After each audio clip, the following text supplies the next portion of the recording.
போதி வணக்கம். ஜூலை மாதம் 2024 வருடத்தினுடைய ரிஷபராசி நண்பர்களுக்கு உண்டான பலன்களை பார்ப்போமே. ஜூலை மாதம் ஆங்கில மாதம் ஒரு மாதத்தை கணக்கிட்டு பலன் எடுக்கிறோம். இதில் தமிழ் மாதம் 2 மாதங்கள் வரும். ஆனி ஆடி 2 மாதங்கள் இந்த ஒரு மாதத்தில் வரும். நம்ம ஆங்கில தேதியை கணக்கிட்டு ஒரு மாதத்திற்குண்டான பலன்களை ரிஷபராசி நண்பர்களுக்கு பார்ப்போமே.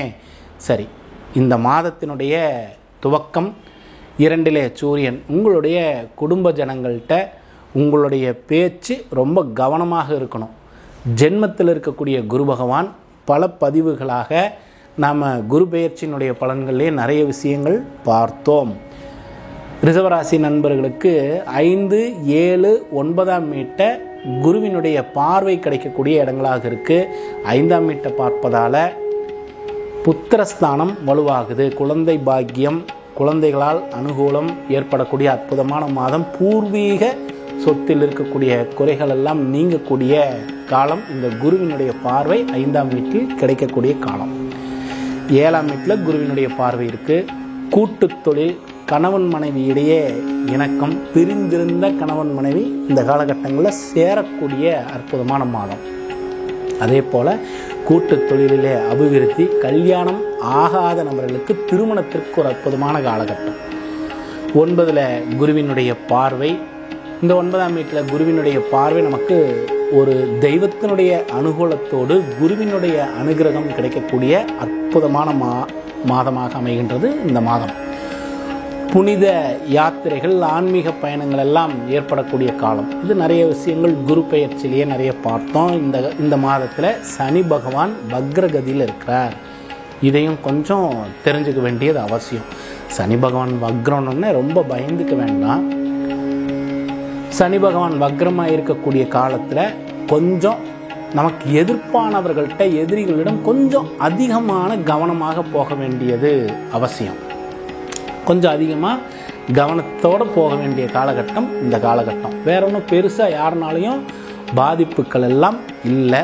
இருந்தாலும் எதிரிகளுடைய கை கொஞ்சம் ஓங்கி இருக்கும். யாருக்காவது நம்ம பணம் கொடுக்கறது, வாங்கிறது, யாருக்காவது நம்ம முன் நின்று ஜாமீன் கையெழுத்து போடுறது, யாருக்காவது நம்ம முன்னு நின்று ஒரு விஷயத்தை செய்கிறதெல்லாம் இந்த காலகட்டங்களில் கொஞ்சம் தவிர்த்துக்க வேண்டியது அவசியம். வேலையாள்கிட்ட, நம்மக்கிட்ட வேலைக்கு இருப்பாங்க இல்லையா, அவங்கள்ட்ட இன்னும் கொஞ்சம் அதிக கவனத்தோடு இருக்கணும். அவர்கள்ட்ட நம்ம இன்னும் கொஞ்சம் இணக்கமாக போக வேண்டிய காலம். நம்முடைய பேச்சை கேட்க மாட்டான்.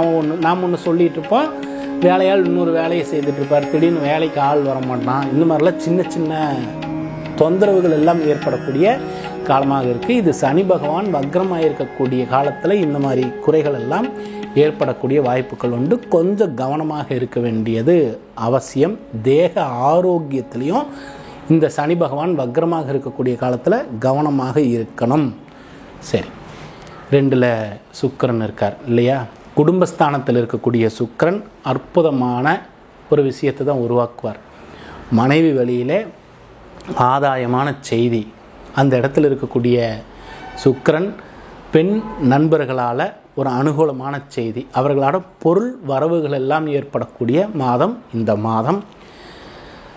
இந்த மாதத்தில் 16 தேதிக்கு பிறகு நீங்கள் எடுக்கக்கூடிய முயற்சிகள் அத்தனையும் வெற்றிகரமானதாக அமையும். உங்களுடைய முயற்சிகள் எல்லாம் முன்னேற்றமான காலகட்டம். நீங்கள் தொடுவதெல்லாம் வெற்றியாக மாறக்கூடிய அற்புதமான காலகட்டம். புதிய வாகனங்கள் வாங்கக்கூடிய காலங்கள். இந்த 22ஆம் தேதிக்கு அப்புறமேட்டுக்கு செய்யக்கூடிய முயற்சிகள், வாகனம் சார்ந்த விஷயங்களில் 28ஆம் தேதிக்கு 22ஆம் தேதிக்கு பிறகு நீங்கள் செய்யக்கூடிய முயற்சிகள் எல்லாம் அனுகூலமாகக்கூடிய அற்புதமான காலகட்டம். உறவினர்களுடைய வருகை, ஆபரண சேர்க்கை இந்த மாதத்தில் ஏற்படும். 17 தேதிக்கு பிறகு பாருங்கள், ஆபரண சேர்க்கை ஏற்படக்கூடிய அற்புதமான நிலைகள் எல்லாம் உண்டு. புதிய ஆடை சேர்க்கை ஏற்படும்.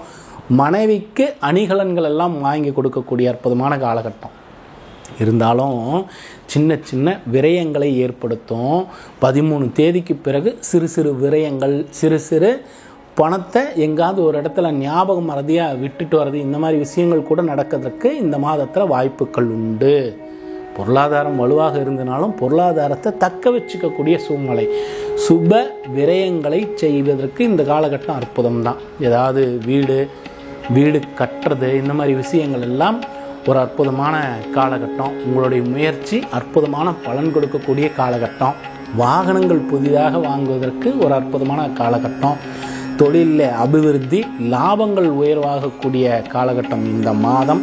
இந்த ஜூலை மாதம் ரிஷபராசி நண்பர்களுக்கு ஒரு அற்புதமான மாதம் தான். ஒரு நல்ல மாற்றத்திற்குண்டான மாதம் தான்.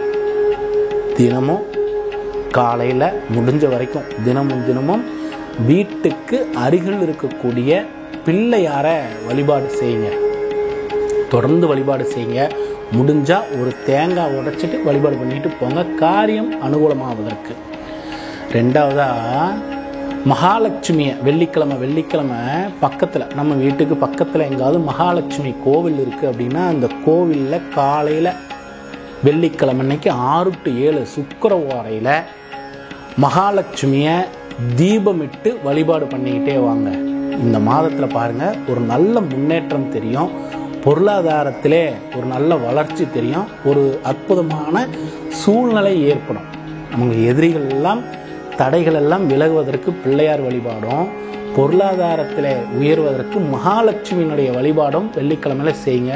நிச்சயம் இந்த மாதம் ஒரு அற்புதமான மாதமாக தான் ரிஷபராசி நண்பர்களுக்கு அமையும். சரி, குறிப்பாக நம்மளுடைய போதி மையத்தில் நம்ம மாணவர்களுக்கு இந்த கேரள சோழி பிரசன்னம், அதே போல் தாம்பூல பிரசன்னம், சொர்ண பிரசன்னம் இதெல்லாம் நேரடியாக ஈரோட்டில் வகுப்பாகவே நடத்துகிறோம். ஆன்லைன்லேயும் படிக்க விருப்பம் இருக்கிறவங்க நம்மோடு தொடர்பு கொள்ளலாம். நேரடி வகுப்பாகவும் ஆன்லைன் வகுப்பாகவும் இருக்குது. அடிப்படை ஜோதிடம் தெரிந்தவங்க இதை பயில்வதற்கு இன்னும் சுலபமாக இருக்கும். இதில் சுவாச பயிற்சியோடு தியான பயிற்சியும் சேர்த்து தசமகா வித்யா பயிற்சியும் வச்சுருக்கோம். உங்களுக்கு யாருக்காவது விருப்பம் இருக்குது, படிக்க விருப்பம் இருக்கிறவங்க நம்மளோட தொடர்பு கொள்ளலாம். தினமும் பயிற்சியின் பேரில் பலன்கள் நிச்சயம் உண்டு. சரி, ரிஷபராசி நண்பர்களுக்கு இந்த மாதம் ஒரு அற்புதமான மாதம் தான். இறை வழிபாட்டோடு போங்க, வெற்றிகள் மென்மேலும் இருக்கும். உங்களுடைய ஜாதகத்தில் நல்ல திசா புத்தி இருந்தால் சொல்லியிருக்கக்கூடிய பலன்கள் இன்னும் உயர்வான பலன்களாக இருக்கும். இன்னும் அதிகமான நற்பலன்கள் கிடைக்கும். சனி வக்ரமாக இருக்கக்கூடிய காலங்களில் யாருக்காவது சனி திசை, சனி புத்தி ஜனனகால ஜாதகத்தில் நடந்ததுன்னா இவர்கள் ரொம்ப கவனமாக இருக்க வேண்டியது அவசியம். நம்ம இப்போ பார்த்தது பொதுவான ஒரு பலன்களை பார்த்தோம். ஜனனகால ஜாதகத்தில் சனி திசையோ சனி புத்தியோ நடக்கிறவங்க இந்த சனி வக்ர காலத்தில் கொஞ்சம் அதிக கவனமாக இருக்க வேண்டியது அவசியம்.